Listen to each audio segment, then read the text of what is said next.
અને બીજો ક્વેશ્ચન પૂછો કે પ્રેન્કની અંદર કઈ રીતે રિસ્પોન્ડ કરવાનું જ્યારે મીત તમને પ્રેન્ક કરતો હોય ત્યારે?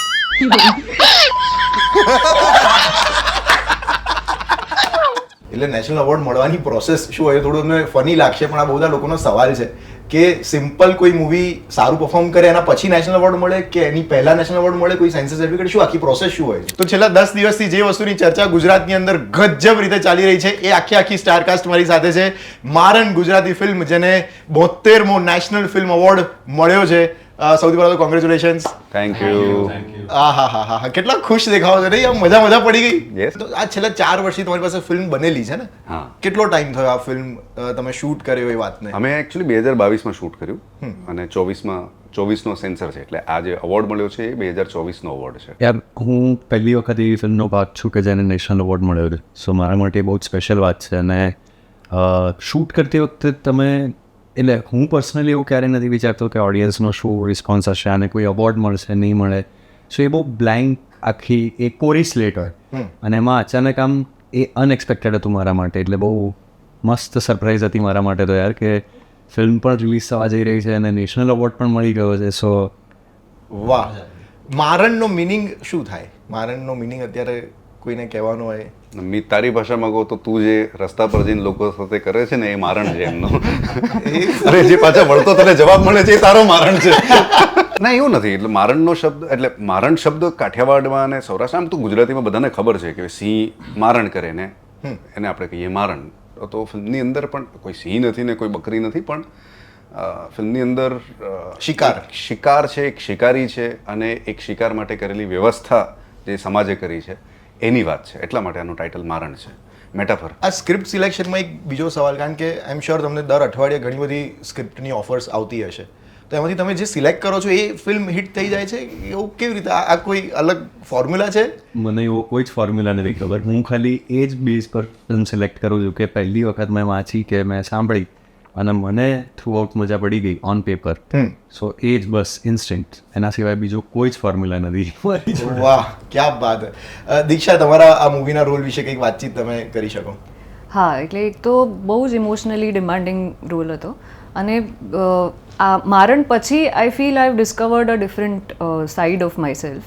એની પહેલાં હું સ્પોન્ટેનિટીમાં બિલીવ કરતી હતી, એટલે આઈ વુડ જસ્ટ, તમે સીન આપો, I would just go and perform. Maaran પછી પ્રોસેસ શું હોય આ ખબર પડી, character who what why when how એ બધી ખબર પડી. પછી the question that we did, it was almost 100 questions character વિશે. એ જે રિસર્ચ હોય તો એમાં મને મજા પડી ગઈ. અને that's when after Maaran I felt like મને તો પ્રોસેસમાં મજા આવે છે હવે. તો this was a new schooling for me altogether. I mean the kind of workshops we had, Pratik Rathod છે એમને લીધી હતી અમારી વર્કશોપ્સ, અને ઓવરઓલ જે ઇન્ટેન્સિટી તમને દેખાય છે એ જ ઇન્ટેન્સિટીથી બિહાઇન્ડ ધ સીન્સ પણ કામ થયું છે. So the prep has also been that intense. અચ્છા, તો શૂટ કેટલા ટાઈમમાં આ ફિનિશ થયું હતું? ક્યાં શૂટ થયેલું છે આ ફિલ્મ? શૂટ અમદાવાદ અને દહેગામમાં થયું છે અને લગભગ આઈ થિંક 22-24 દિવસમાં મેં આ શૂટ કર્યું. આ લાલોનો પ્રતાપ છે નેશનલ એવોર્ડ મળવો કે? બિલકુલ એવું કહી શકાય? પ્રભુએ કૃપા દાખવી છે. તમે શું કહેશો તમારા આ રોલ વિશે કંઈક વાતચીત? ના, એટલે અમે જ્યારે 2022માં ફિલ્મ, અને પહેલાં આ સિરીઝ ફોર્મેટમાં હતી, પછી ફિલ્મ બની, તો ત્યારથી અમે લોકો વેઇટ કરતા હતા કે આ ફિલ્મ, આ સિરીઝ, આ જે પણ અમે લોકો એક પ્રોડક્ટ બનાવી છે એ જલ્દીથી રિલીઝ થાય, લોકો સુધી પહોંચે, કારણ કે બહુ ઇમ્પોર્ટન્ટ સબ્જેક્ટ છે. આ ફિલ્મ થકી એક ગુજરાતી સિનેમામાં, ગુજરાતી ઇન્ડસ્ટ્રીમાં ખાસો એવો ચેન્જ આવશે કે એક અલગ પ્રકારની ફિલ્મ છે, એકચ્યુઅલ અલગ પ્રકારની ફિલ્મ છે. એવી ફિલ્મ છે કે આના પછી તમને કંઈક ચર્ચા કરવાનું મન થાય. એવું નથી કે તમે ફિલ્મ જોઈને ઘરે જઈને સૂઈ ગયા, એમ તમે લિટરલી આ રહેશે તમારી સાથે, તમે વાત કરશો. એટલે ત્યારથી વેઇટ કરતા હતા અને બહુ અલગ દુનિયા છે, બહુ અલગ વર્લ્ડ છે. આવો વર્લ્ડ, આવી દુનિયા આપણે એક્સપ્લોર નથી થઈ ગુજરાતી સિનેમામાં. એટલે અમને બધાને એ જ વસ્તુ ઇન્ટ્રિંગ કરતી હતી કે આ વર્લ્ડ ફટાફટ રિલીઝ થાય, ફટાફટ બહાર આવે અને ફાઇનલી ઇટ ઇઝ કમિંગ. ગઈકાલે જ આ ફિલ્મ રિલીઝ થઈને છેલ્લા 24 કલાકની અંદર સારું એવું રિઝલ્ટ આપણને જોવા મળ્યું. શું કહેશો અત્યારે ઇનિશિયલ રિએક્શનની અંદર લોકોના? યાર મને એવું લાગે છે કે હું જે ફિલ્મ સ્કૂલમાં ભણીને આવ્યો છું ત્યાં એટલી બધી ઇન્ટરનેશનલ ફિલ્મ્સ જોઈ છે. પછી જ્યારે ગુજરાતી ફિલ્મો બનાવવાનું શરૂ કર્યું ત્યારે એવું હતું કે આપણે મલ્ટીપ્લેક્સ ઓડિયન્સ માટે કે પછી જે the so cold urban Gujarati જે ટેગ મારા માટે લાગી ગયું છે એમને આપણે કંઈક પીરસી શકીએ ત્યારે કેવી રીતે જઈશ બનાવી. ત્યારબાદ આ ફિલ્મોએ કેવી રીતે જઈશ, બે યાર, રોંગ સાઈડ રાજુ, આ ફિલ્મોએ મને ઇન્ટરનેશનલ સ્તર પર ઘણા બધા ફિલ્મ મેકર સાથે ઇન્ટરેક્ટ કરવાનો મોકો આપ્યો કે પછી રિજનલ લેવલ પર તમે મલયાલમ જુઓ કે તમિલ જુઓ કે કન્નડ ફિલ્મ જુઓ, એમની સાથે ઇન્ટરેક્શન કરવાનો મોકો. અને ત્યારે સતત એક એવી ભૂખ હતી કે આપણા ગુજરાતી સિનેમાની અંદર ક્યારેક એવું ઇન્ટરનેશનલ સ્તરનું આપણે આપી શકીએ છીએ. અને એવો સમય આવ્યો કે મારે એવું કહેવાય ને કે પ્રભુએ મોકલેલી સ્ક્રિપ્ટ નોટ લિટરલી પણ મારા હાથમાં એ સ્ક્રિપ્ટ આવી જે દિવ્યાબેને લખી અને એ વાંચો એટલે તમને લાગે કે આ તો યાર કોઈ હોલિવૂડ ફિલ્મ જેવું છે કે કોઈ મલયાલમ ફિલ્મ જેવું છે, કોઈ ઇન્ટરનેશનલ સિનેમા છે. આને આ તક છે આપણા માટે, તમે મેનિફેસ્ટ કરતા હો ને આ તક છે આપણા માટે, કંઈક ઇન્ટરનેશનલ આપણી ગુજરાતી ઓડિયન્સને પીરસીશું. બનાવી દીધું, રિલીઝ થઈ. પછી એક નાનકની નર્વસનેસ હોય કે આ ઇન્ટરનેશનલ આપણે કહીએ છીએ એ સ્તરનું બનાવ્યું છે પણ ઓડિયન્સ એક્સેપ્ટ કરશે કે નહીં. પણ અંદર ક્યાંક એવો વિશ્વાસ હતો કે આપણી ઓડિયન્સ બહુ ઇવોલ્વ થઈ ગઈ છે અને એ લોકો આ વસ્તુને એક્સેપ્ટ કરશે. અને જે પ્રકારનો પ્રતિસાદ મળ્યો છે એ મને લાગે છે કે એ સિક્કો વાગી ગયો છે કે હવે ગુજરાતી સિનેમા પણ ઇન્ટરનેશનલ લેવલે પોતાનું નામ ગજવી શકે છે જેમ મલયાલમ સિનેમા છે કે કન્નડા સિનેમા છે. તો I am very happy with the response. ક્યાં બાત હે. છેલ્લો સવાલ આ વાતની સાથે મારો કે નેશનલ એવોર્ડ કેવી રીતે મળતો હોય છે, એટલે નેશનલ એવોર્ડ મળવાની પ્રોસેસ શું હોય? થોડું મને ફની લાગશે પણ આ બહુ બધા લોકોનો સવાલ છે કે સિમ્પલ કોઈ મૂવી સારું પરફોર્મ કરે એના પછી નેશનલ એવોર્ડ મળે કે એની પહેલા નેશનલ એવોર્ડ મળે, કોઈ સેન્સર સર્ટિફિકેટ, શું આખી પ્રોસેસ શું હોય છે? બેસિકલી નેશનલ એવોર્ડ એક છે ને એક પ્રોત્સાહનનો એવોર્ડ છે કે તમે ધારો કે ફિલ્મ બનાવી અને ધારો કે તમે રિલીઝ ન કરી હોય પણ જો તમે સેન્સર સર્ટિફિકેટ લીધું છે તે છતાં તમે એપ્લિકેબલ હોઈ શકો છો ફોર ધ નેશનલ એવોર્ડ. તો અમે જ્યારે 2024માં ફિલ્મ બનાવીને એનું સેન્સર સર્ટિફિકેટ લીધું ત્યારે અમે નેશનલ એવોર્ડ માટે સબમિટ કરી હતી. તમારે સબમિટ જ કરવાનું હોય છે, એમાં કોઈ નોમિનેશન અનાઉન્સ થાય અને ટિપિકલ ઓલા બિગ સ્ટેજ એવોર્ડ જેવું નથી હોતું. આ પ્રેસિડેન્શિયલ એવોર્ડ છે, એની એક ડિગ્નિટી છે, રાઈટ? તો એ લોકો જેમ જ તમારી એપ્લિકેશન લે એના પછી એક છટણી થાય, પછી એક રિજનલ જ્યુરીમાં જાય, એમ કે વેસ્ટર્ન છે, સેન્ટ્રલ છે, ઈસ્ટર્ન છે, અને પછી ત્યાંથી સિલેક્ટ થાય તો એ સેન્ટ્રલ જ્યુરીમાં જાય. પછી સેન્ટ્રલ જ્યુરી નક્કી કરે કે ગુજરાતી ફિલ્મની કેટેગરી ઓપન બી કરવી છે કે નહીં. જો એમને યોગ્ય ન લાગે ને તો એવા પણ બનાવો બન્યા છે પાછલા ઘણા વર્ષોમાં કે ગુજરાતી ફિલ્મની કેટેગરી જ ના ઓપન થઈ હોય અને જો એમને યોગ્ય લાગે તો તમને એવોર્ડ આપે. તો આવી રીતે એટલે આનો કોઈ ફોર્મ્યુલા નથી, અનલેસ ફોર્મ્યુલા જાણવું હોય તો. ના, ફોર્મ્યુલા ખાલી પ્રોસેસ કાં તો ખબર પડે. બધું બહુ સિરિયસ વાત. આપણે કામ કરીએ હવે, બહુ સિરિયસ વાતને અત્યારે અહીંયા પૂરી કરીએ. અને કારણ કે હું બહુ વધારે પેલું થાય છે કે તારું મારણ થઈ ગયું છે. મને મેન મારું કામ પ્રેન્ક આપવું. આ બધું તારો પ્રેન્ક, તારી સાથે રહેવાનો પ્રેન્ક હતો.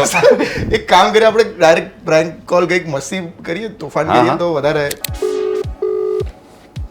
ભાઈ આ નહીં ઉપાડે.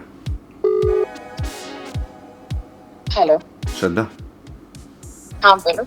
વાત થશે 2-5 મિનિટ? યસ.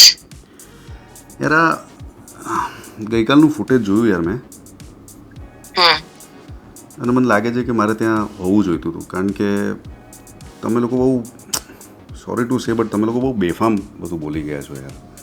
ફિલ્મ સિરિયસ છે, પાત્ર બહુ સિરિયસ છે, એટલે ફિલ્મની વાત કરવી હતી, તમે લોકો રાજકોટની વાત કરી રહ્યા છો, હા હા હી હસી રહ્યા છો.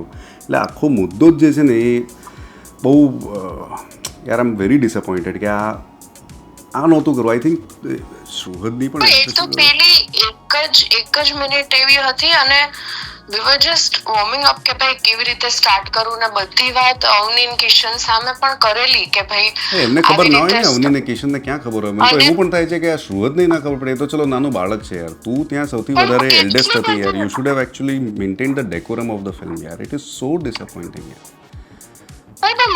મેં તો એવું બી કીધું હતું કે તમે વચ્ચેથી કાપી નાખજો જે તમને એવું લાગે કે આ નથી રાખવા જેવું. મારણની કેટલી બધી વાત કરી, કેટલી સિરિયસ વાત કરી. આખું જોયું યાર શ્રદ્ધા. કઈ મારણ? તમે ખરેખર, મને તો એવું લાગ્યું કે મારણની તો ખરેખર ખીલ્લી ઉડાડી છે. મને એવું લાગે છે તને પહેલા મારે એક ફિલ્મ દેખાડવી જતી હતી. મારણની કેટલી બધી વાત કરી છે, સિરિયસ વાત છે. મારણની મેં જોયું યાર, ખબર નહીં આ શું છે યાર, પણ રિયલી ડિસઅપોઇન્ટેડ યાર. આઈ મીન આઈ રિયલી, મને લાગ્યું હું તારા પર ભરોસો રાખીને આ વાત કરી શકું છું, એટલા માટે હું ગયો ને એટલા માટે તારો સમય એવો રાખ્યો કે હું ઓફિસે જઈ શકું. બટ યાર પણ તમે જે વાત કરી હતી, મેં તમને પૂછ્યું હતું કે આવું લઈ શકાય, આવું લઈ શકાય, એ બધી એવું તો કઈ નથી એની અંદર, એવું કઈ નથી શ્રદ્ધા એની અંદર. બધું સિરિયસ તો છે આગળની 1 મિનિટ પછી. અરે યાર શું રાજકોટને તમે આખી વખત અડધીથી ટાઈમ વધારે રાજકોટ હસી કરી છે.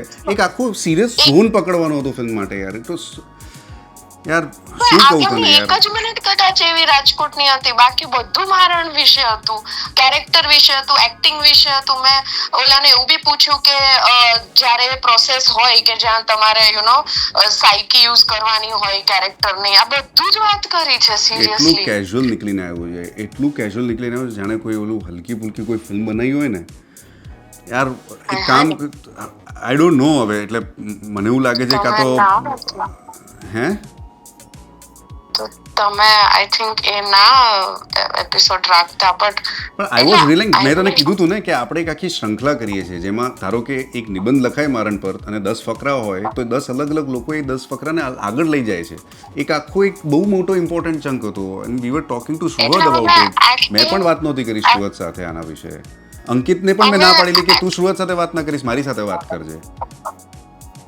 અમે એક્ટર તરીકે જે પણ લાગ્યું કે આવી કોઈ એક્ટિંગ હોય કે જેમાં તમારે આવી એટલે બધું એઝ એન એક્ટર જે તમે વિચારતા હોય એની વાત કરી અમે મારણ રિલેટેડ. યાર આઈ એમ તો even asking Surat to back out of this promotion યાર, કારણ કે એની અંદર કોઈ પ્રકારનું સિરિયસનેસ નથી. એક તો એને જોવાનું બધાને દ્રષ્ટિકોણ જ એ બદલાઈ ગયું છે. પાછો સુરત પોતે એટલો સિરિયસ નથી, આવે છે, હસે છે, કોફીઓ પીવે છે યાર. તમે લોકો બી બહુ મજાક મસ્તી બધું કરી લીધું. હવે કઈ નહીં હવે એટલે આઈ એમ સોરી બટ અમે કોઈ એવો ઈરાદો નહોતો કે મારણની વાત ના કરીએ. ઓલમોસ્ટ આગળની 1 મિનિટ ઇવન મેં કિશનને એવું કીધું કે આ તને જે બી એવું લાગે એ કાપી નાખજે. જો તારે ફરી શૂટ કરવું છે, ચલ બોટમ લાઈન એ છે તારે ફરી શૂટ કરવું છે. આઈ ડોન્ટ માઇન્ડ, પણ મને ખાલી આમ નથી સમજાઈ રહ્યું કે તો હું તને એક કામ કરું છું અત્યારે છે ને, અમારા માર્કેટિંગમાં જે હેડ છે ને એ આજે આવી ગયા છે બોમ્બેથી, બરાબર છે. એ આપણા ગુજરાતી છે, નીરજભાઈ નામ છે એમનું. એમની સાથે અત્યારે વાત કરી લે, બરાબર છે, થોડોક પોઈન્ટર સમજી લે, પછી તું તૈયાર થઈ જાય, પછી તું મને કહે ત્યારે આપણે ફરી ગોઠવી દઈએ. પણ if you want to do it then okay, otherwise તાર ન કરવું હોય અને પછી ના કરવું હોય તો તમને પહેલા જ કહી દેત ને. ઓફકોર્સ મને કોઈ વાંધો નથી, બટ મને ખાલી આમ વિચાર આવ્યો છે કે એવું શું કર્યું કે તમને આવું ફીલ થયું. કંઈ નહીં, ડોન્ટ ઇવન ગેટ મી દેર શ્રદ્ધા. Very very disappointed. પણ કંઈ નહીં, તું આ નીરજભાઈ સાથે વાત કરીશ અત્યારે. 2 મિનિટ હોલ્ડ કરજે ને, એમને ફોન આપું છું. 2 મિનિટ. હા હેલો હેલો. હા બોલો ને, શું પ્રોબ્લેમ થયો છે તમને? મને કઈ પ્રોબ્લેમ નથી થયો. એટલે નહીં સ્ક્રિપ્ટિંગમાં કે એમાં તમને કોઈ ઇનપુટ્સ જોઈતા હતા એવું કંઈક છે? કારણ કે અમુક ક્વેશ્ચન્સ બહુ જ વિચિત્ર આવ્યા છે જે આ પ્રકારના મૂવીમાં ના હોય ને. કયા મને ખાલી કહેશો કે કયો ક્વેશ્ચન તમને એવું લાગે? 30 સેકન્ડ સુધી જ બધું બરાબર લાગ્યું, પછી તો એવું લાગ્યું કે આ કોઈ સિરિયસ મૂવીની વાત, આ કોઈ ફની મૂવી નથી ને. એટલે આઈ મીન હું તમને 1-2 ક્વેશ્ચન્સ કહું, એ ખાલી તમે તમારી રીતે અલગથી રેકોર્ડ કરી દો, અમે અહીંયા પ્લેસ કરી દઈશું. પણ એટલે મને ખાલી જાણવું છે કે એવા કયા ક્વેશ્ચન્સ ફની હતા. I mean I just want હું છે ને તમને ખાલી એક કામ કરો, હું તમને 2 ક્વેશ્ચન્સ કહું છું, તમે એવું તો લખી રાખશો અથવા મને બોલું તો સાંભળી લેશો? ના, એ તો હું કરીશ જ ઓફકોર્સ, એનો મને કોઈ વાંધો નથી. આઈ જસ્ટ વોન્ટ ટુ નો કે હું એક કામ કરું છું, તમને એનો વિડીયો ફાઇલ આખી તમને મોકલી આપું છું, જ્યાં જ્યાં કટ કરીને જે ક્વેશ્ચન્સ વ્યવસ્થિત નથી, કારણ કે બહુ બધા છે, અમને એક યાદ નથી અત્યારે કયા છે. પણ આ તમે કેવી રીતે પ્લેસ કરશો? એના કરતા આખું સારું તો છે ને 2 ક્વેશ્ચન્સ આપણે ફરીથી રેકોર્ડ કરીએ. મેં બી પહેલી વાર એવું કોઈ આઈ મીન ઇન્ટરવ્યુ કર્યું કે જ્યાં I have to ask questions, તો મેં વધારે પડતા મારા point of like as an actor તમે જે વિચારતા હોય એના રિલેટેડ વધારે અમે આઈ મીન પૂછ્યું. પણ મને સમજી ગયો, કઈ વાંધો નહીં. તમે જો 2 ક્વેશ્ચન છે જે હું તમને અત્યારે કહી દઉં છું. સૌથી પહેલો ક્વેશ્ચન એવું પૂછો કે પહેલા મરઘી આવી હતી કે ઈંડું આવ્યું હતું?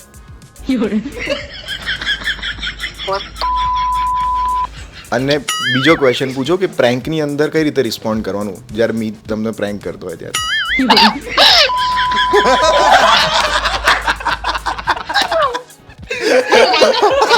મને 80% વિશ્વાસ હતો કે ધીસ ઇઝ ધ પ્રેન્ક. ના રહેવા દે. નાઉ યુ આર એક્ટિંગ. કઈ નહીં, તો ટૂંકમાં મારણ આવી રહી છે આ ગુરુવારે, તો આ ખાલી તમને કહી રાખું. Thank you so much. Thank you શ્રદ્ધા. આઈ એમ સો સોરી, મારાથી કરાવડાવ્યું છે મેં. તું બદલો ના નીકાળતી. આ મારાથી કરાવડાવ્યું છે, બંદૂકની અણીએ કરાવડાવ્યું છે, એટલે તું બદલો ના કાઢતી ભાઈ. તમે હવે 1 વર્ષ આ ભોગવશો.